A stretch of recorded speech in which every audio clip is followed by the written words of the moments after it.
أعوذ بالله من الشيطان الرجيم. بسم الله الرحمن الرحيم. الحمد لله رب العالمين، والصلاة والسلام على أشرف الأنبياء والمرسلين وعلى آله الأطيبين الأطهرين، لا سيما بقية الله في الأرضين. روحي وأرواح العالمين له الفدا، واللعنة الأبدية على أعدائهم من الآن إلى قيام يوم الدين. رب اشرح لي صدري ويسر لي أمري واحلل عقدة من لساني يفقهوا قولي. أما بعد، قال الله تبارك وتعالى في كتابه المجيد وفرقانه الحميد وقوله الحق. بسم الله الرحمن الرحيم. هو الذي أنزل عليك الكتاب منه آيات محكمات هن الكتاب وأخر متشابهات، فأما الذين في قلوبهم زيغ فيتبعون ما تشابه منه ابتغاء الفتنة وابتغاء تأويله وما يعلم تأويله إلا الله والراسخون في العلم يقولون آمنا به كل من عند ربنا وما يذكر إلا أولو الألباب. ربنا لا تزغ قلوبنا بعد إذ هديتنا وهب لنا من لدنك رحمة إنك أنت الوهاب. ربنا إنك جامع الناس ليوم لا ريب فيه إن الله لا يخلف الميعاد.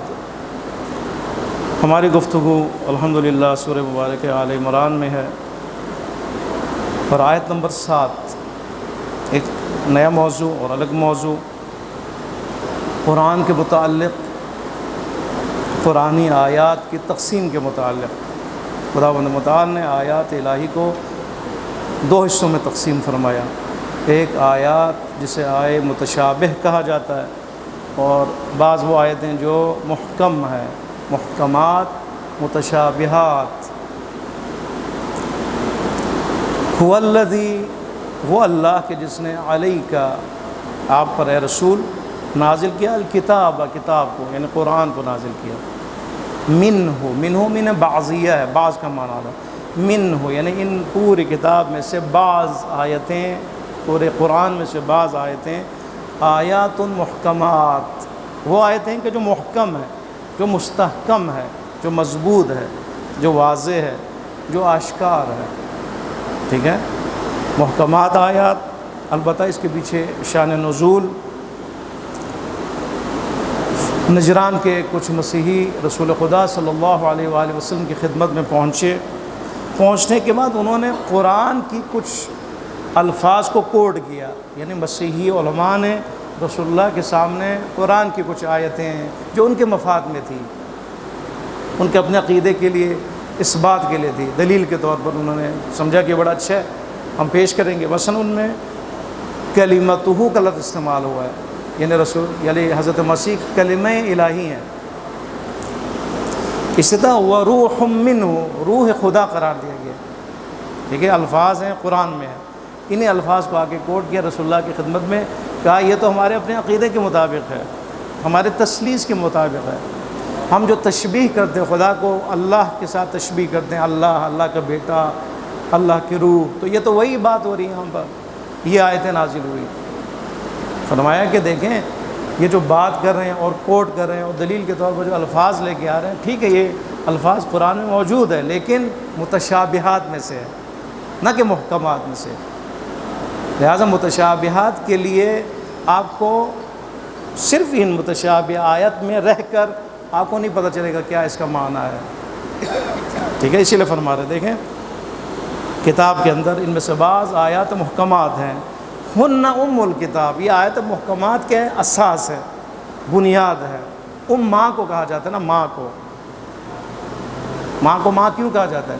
کیونکہ بچہ جب بھی خطرے میں محسوس کرتا ہے وہ جاتا ہے اپنی ماں کی طرف، ماں کی گود کی طرف لپکتا ہے. وہ اس کا ٹھکانہ، اس کا مأویٰ، اس کا جو کیا کہتے ہیں پناہ گاہ ماں کی گود ہوتی ہے. وہ جاتا ہے ماں کی طرف اور کہیں نہیں جائے گا. جو ہی دیکھے گا کوئی آ رہا ہے، کوئی پکڑنے والا، وہ جائے گا ماں کی طرف بچہ.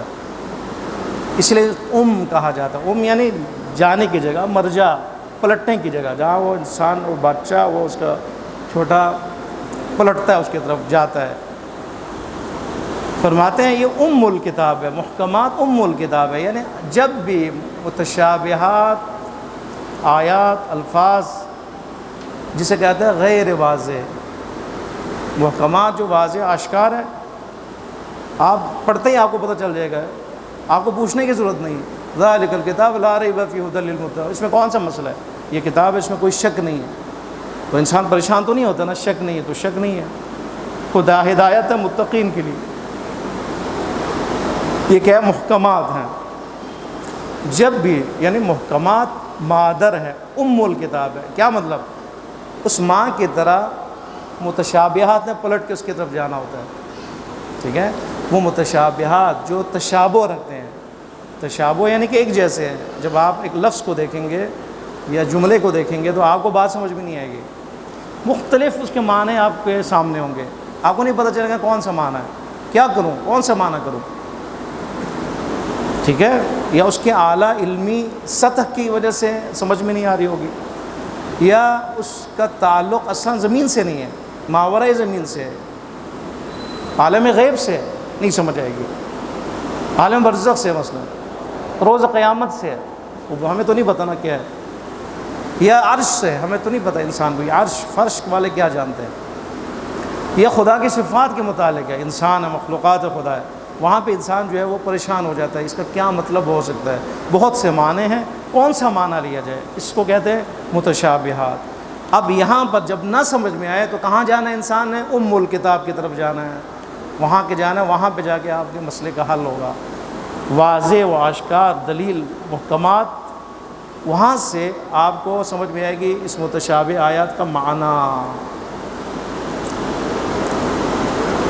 الکتاب فرماتے ہیں ہن الکتاب، یہ جو محکمات ہے یہ الکتاب ہے، وہ اخر متشابہات، اس کے علاوہ جتنے وہ آیات متشابہات ہے، دیکھیں آیت اللہ طباطبائی رحمۃ اللہ علیہ، مفسرین برتر، یعنی سب سے ابھی تک عالی اہل سنت اور تشیعوں میں بھی سب سے پہلے نمبر پر آیت اللہ عظمیٰ محمد حسین طباطبائی، پورا مغفرت کرے، درجات کو بلند۔ آپ فرماتے ہیں متشابہات کیسے کہا جاتا ہے؟ فرماتے جس کا مقصود مراد دیکھنے والے کے لیے روشن نہ ہو، ٹھیک ہے، دیکھنے والے کے لیے، سننے والے کے لیے روشن نہ ہو، دیکھے پڑھے لیکن اس کو پتہ نہ چلے میں کیا کروں، کون سا معنی یا کیا معنی استعمال کروں۔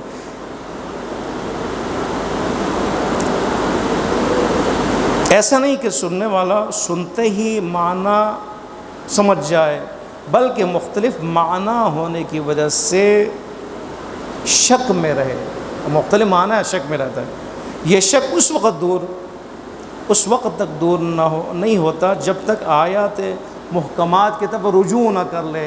آیت اللہ طباطبائی رحمۃ اللہ علیہ نے متشابہات کی بات کی۔ اب میں آپ کو کسان مسائل بیان کرتا ہوں، مثلا الی ربها ناظرہ، قرآن کی آیت کٹ پورا، الی ربها ناظرہ، قیامت کے دن کیا ہوں گے؟ خدا کی طرف دیکھیں گے لوگ، الی ربها ناظرہ، لوگ خدا کی طرف دیکھیں گے، خدا دیکھنے والی چیز ہے، خدا کا جسم ہے، بتائیں تو کیا کریں گے؟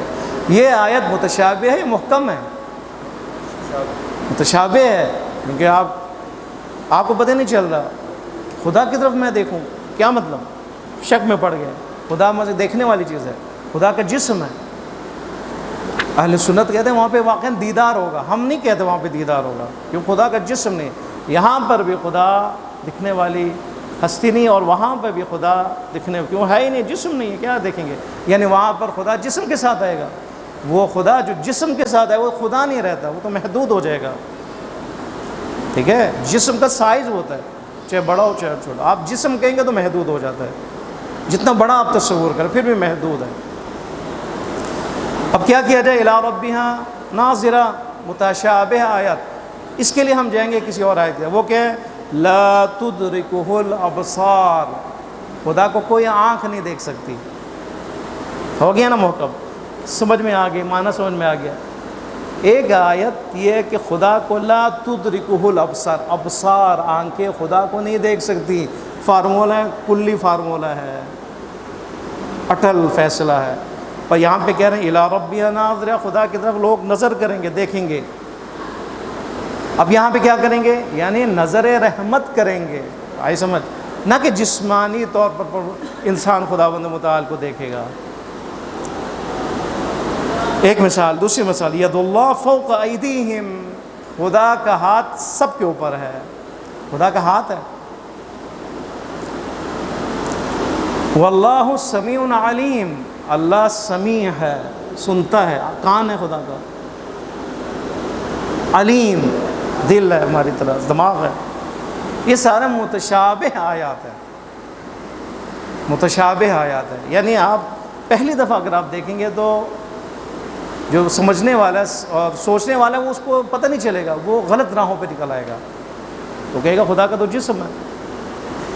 اسی لیے فرماتے ہیں، دیکھیں اسی لیے آگے فرماتے ہیں فَأَمَّا الَّذِينَ فِي قُلُوبِهِمْ زَيْغٌ، اما دیکھیں نا، قرآن یہ ہے، قرآن کی آیتیں ہیں، کچھ محکمات، کچھ متشابہات۔ محکمات ام الکتاب، جس کی طرف پلٹنا ہے، متشابہات نے، ٹھیک ہے، اس کے سمجھنے کے لیے۔ لیکن ہوتا کیا ہے، وہ لوگ کہ جن کے دلوں میں انحراف ہے، کجی ہے، ٹیڑھا پن ہے، نیتیں ان کے خراب ہیں، ٹھیک ہے، تعصب والے علماء ہیں، وہ اپنے دین کو، نام نہاد دین کو ثابت کرنے کے لیے کچھ بھی کرنے کے لیے تیار ہیں، وہ کیا کرتے ہیں؟ وہ متشابہات کی طرف جاتے ہیں اور انہیں دلیل کے طور پر پیش کرتے ہیں۔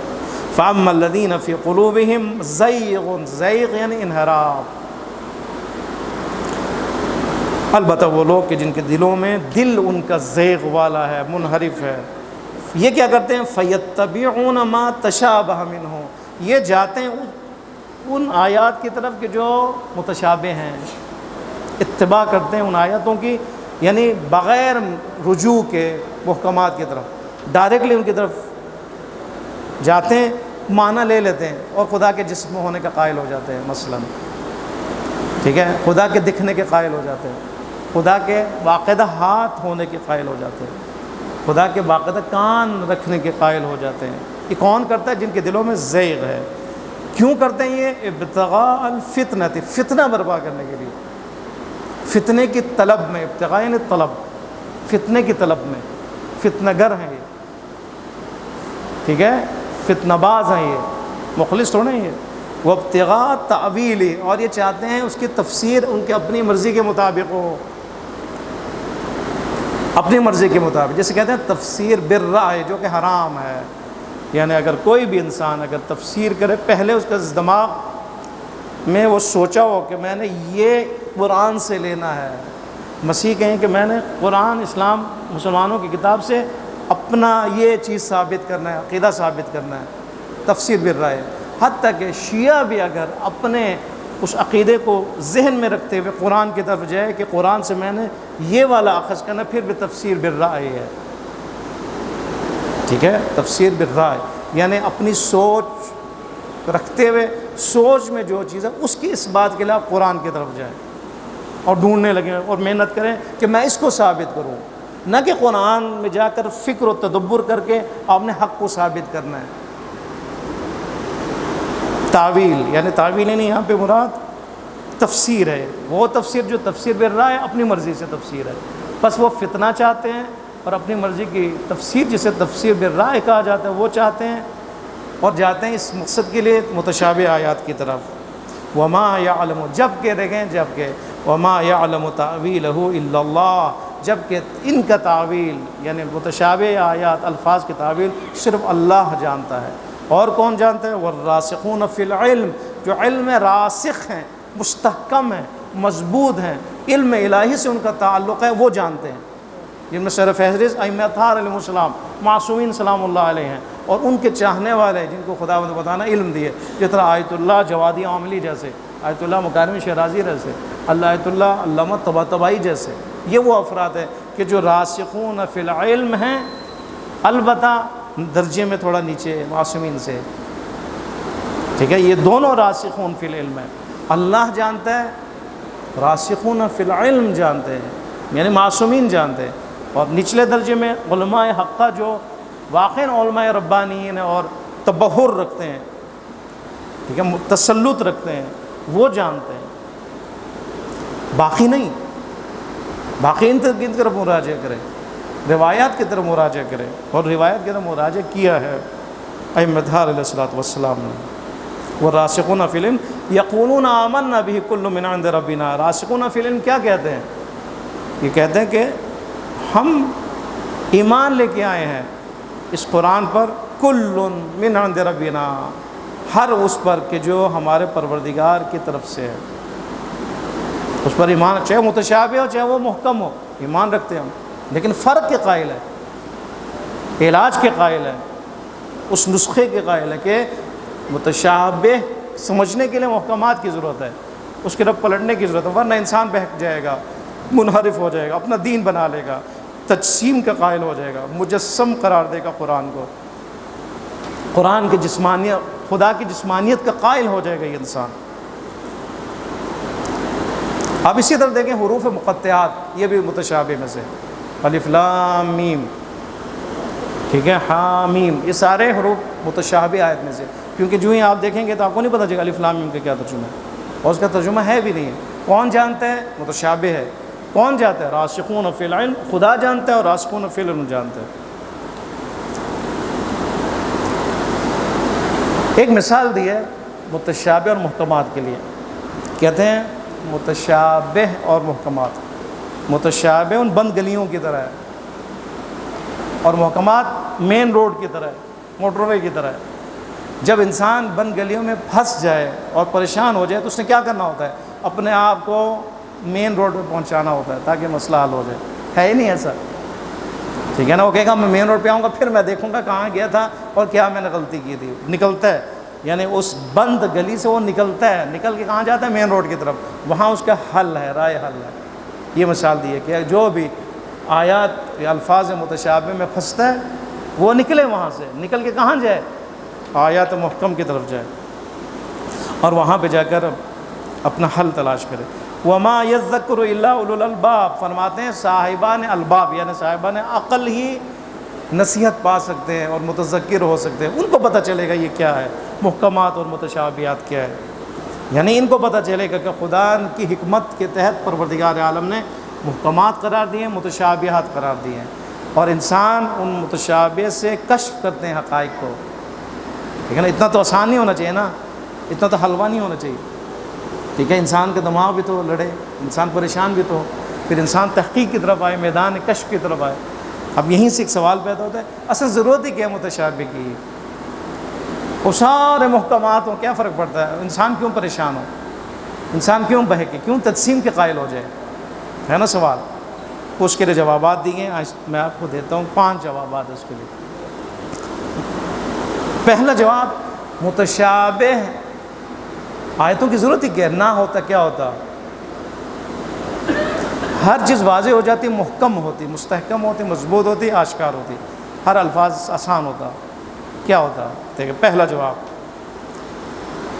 فرماتے ہیں ہم جو زندگی میں جو الفاظ استعمال کرتے ہیں ہماری زندگی کے ضروریات کے مطابق ہے، ٹھیک ہے، ہمارے احتیاجات کے مطابق، جو بھی لفظ، گلاس کو آپ گلاس کہتے ہیں، باقی چیزوں کو نہر کہتے ہیں، کتاب کو کتاب کہتے ہیں، ہمارے یہاں پر مکان کو مکان کہتے ہیں، علاقے کو علاقہ، ملک کو ملک کہتے ہیں، یہ ہمارے اپنے زمینی حقائق ہیں جس کے لیے الفاظ ہیں اور وہ الفاظ ہم استعمال کرتے ہیں، ٹھیک ہے؟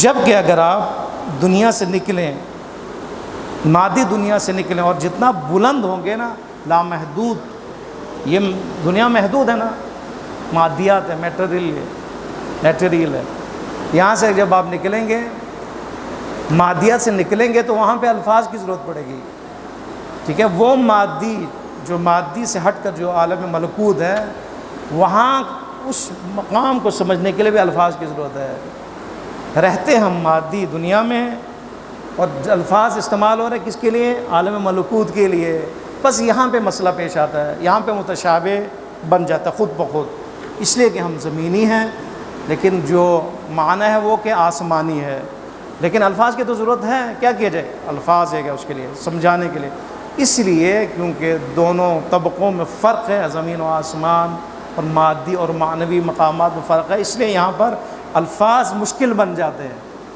ٹھیک ہے؟ الفاظ مشکل بن جاتے ہیں، ایک یہ الفاظ کم پڑ جاتے ہیں، اور انسان وہ جو الفاظ استعمال ہو رہے ہیں اس کو نہیں سمجھ پاتے پہلی نگاہ میں. 2،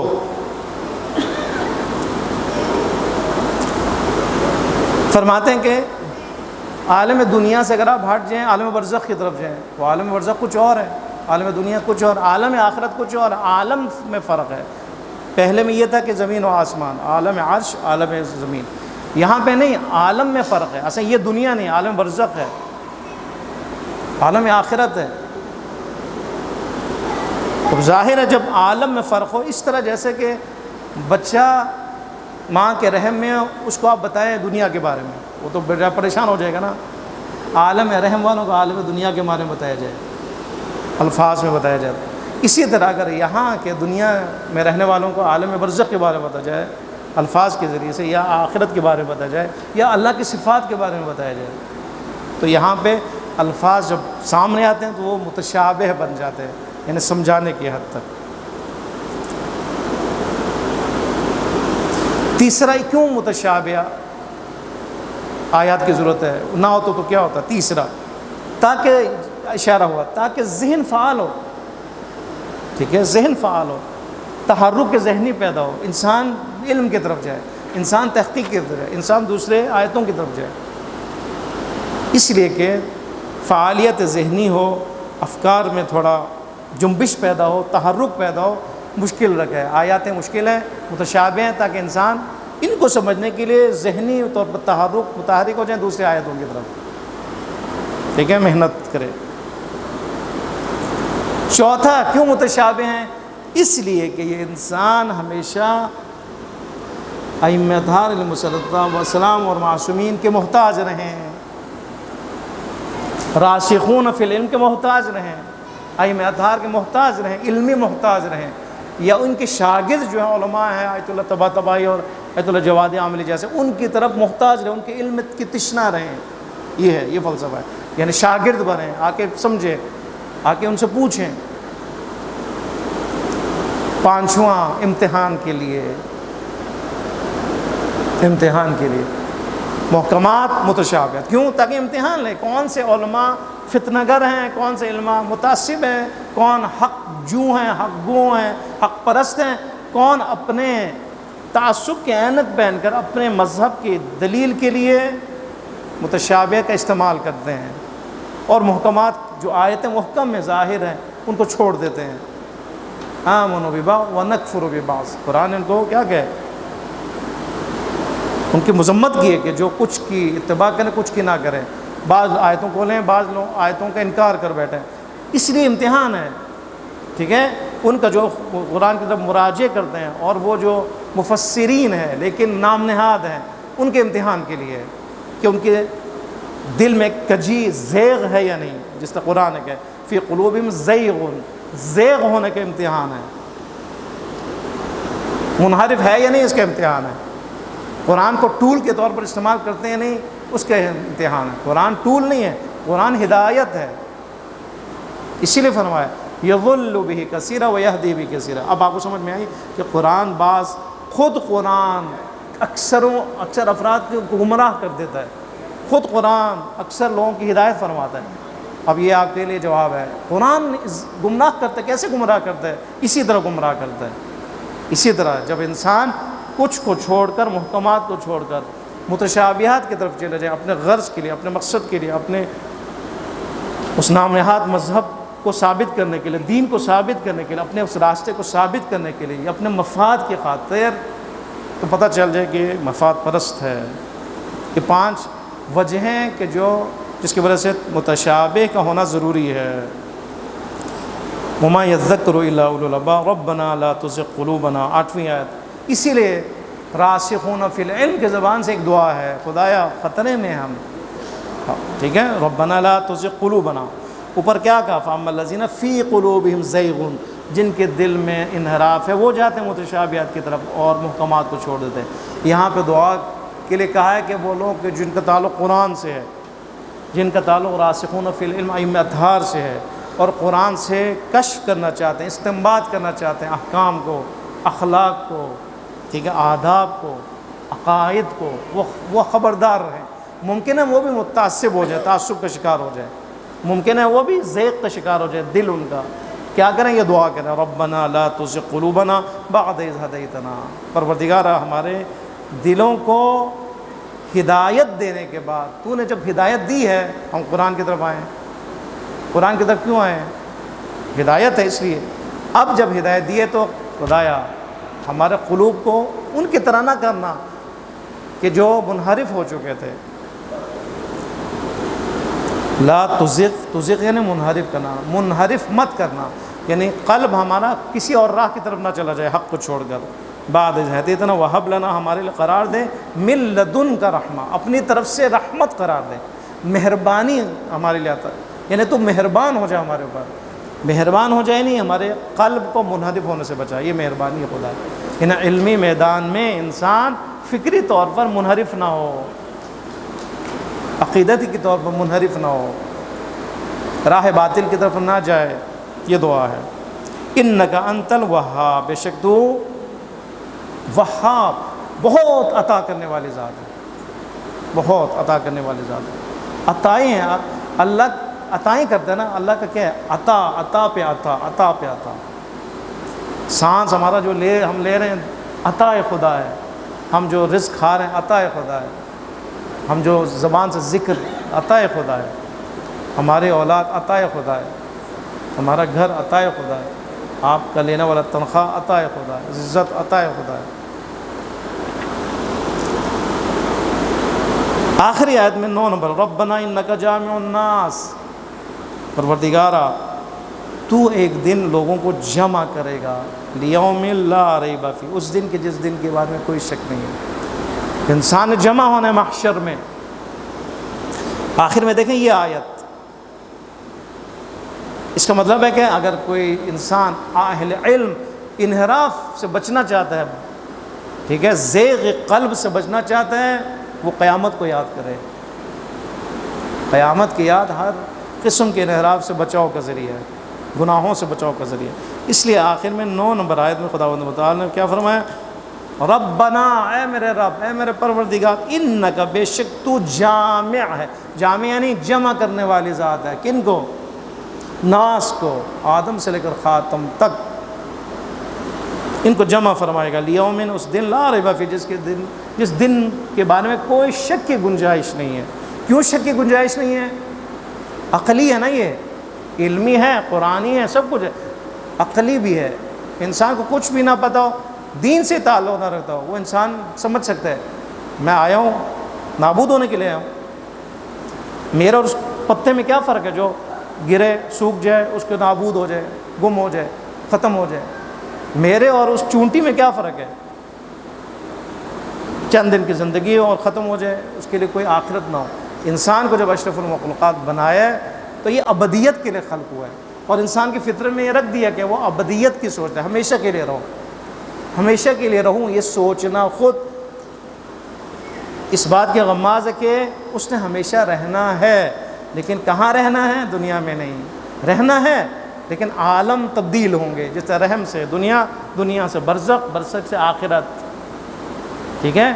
جس طرح آپ پہلی کلاس سے دوسری، دوسرے سے چوتھی، میٹرک، کالج، یونیورسٹی میں آپ جاتے ہیں، منتقل ہوتے ہیں، یہاں پہ بھی انتقال ہے، انتقال، رحم، عالم زر سے عالم رحم، رحم سے دنیا، دنیا سے برزخ، برزخ سے آخرت، محشر، محشر سے پھر آپ اپنے انشاءاللہ بہشت میں، جنت میں، جوار محمد و آل محمد میں انشاءاللہ۔ اللہم صلی علی محمد و آل محمد۔ اس لیے فرماتے ہیں کہ کوئی شک نہیں ہے اس دن میں، کوئی شک نہیں، جس دن اے خدایا، اے پروردگار، تو نے جمع کرنا ہے لوگوں کو، ان اللہ لا یخلف المیعاد، اور تو اپنے وعدوں کی خلاف ورزی نہیں فرماتا۔ قیامت اٹل ہے، ہمارا وہاں جمع ہونا اٹل ہے، ہمارا وہاں پر برہنہ آنا یا کفن کے ساتھ آنا اٹل ہے، وہاں ہمارے نام اعمال کا ہمیں دینا، یا دائیں ہاتھ میں یا بائیں ہاتھ میں، یہ اٹل ہے۔ وہاں پہ آپ اور میرے نام اعمال کا دکھنا، اور سارے دیکھیں گے، یہ کہ حتمی ہے، وہاں پہ آپ اور میرے لیے انعام یا سزا حتمی ہے، تو اس کے بعد کیا رہ جاتا اس کے بعد؟ اس لیے فرماتے ہیں یہ انسان ہر قسم کے انحرافات سے اپنے آپ کو بچائے، چاہے وہ علمی انحرافات ہو، چاہے وہ گناہ والے انحرافات ہو۔ اخلاقی انحرافات ہو، عقیدتی انحرافات ہو، فکری انحرافات ہو، آداب کے میدان میں انحرافات ہو، کسی بھی انحراف کے لیے کوئی توجیہ نہیں ہے، کوئی بہانہ نہیں ہے، اس لیے ہمارے پاس قرآن ہے اور ہدایت ہے۔ انشاءاللہ خداوند متعال کی بارگاہ میں دعا کرتے ہیں پروردگار عالم ہم سب کو قرآن کو پڑھنے، قرآن کو سمجھنے، اس میں فکر و تدبر کی توفیق عطا فرمائے بحق محمد و آل محمد۔ پروردگار ہمارے اس نشست کو اپنی عبادت شمار فرما، اس کے اجر و ثواب کو ہم ہدیہ کرتے ہیں انبیاء، اولیاء، اوصیاء، تمام شہداء اسلام، آپ سب کے تمام مرحومین کی طرف۔ پروردگار ان کے درجات کو بلند فرما، پروردگار ان ارواح کو ہم سے خوشنود فرما، جو عالم برزخ میں ہیں خدایا، جو اگر عذاب میں ہیں خدایا، روز جمعہ روز مغفرت، پروردگار ان کو عذاب سے نجات عطا فرما بحق محمد و آل محمد، ان کے قبور کو محمد و آل محمد کے نور سے منور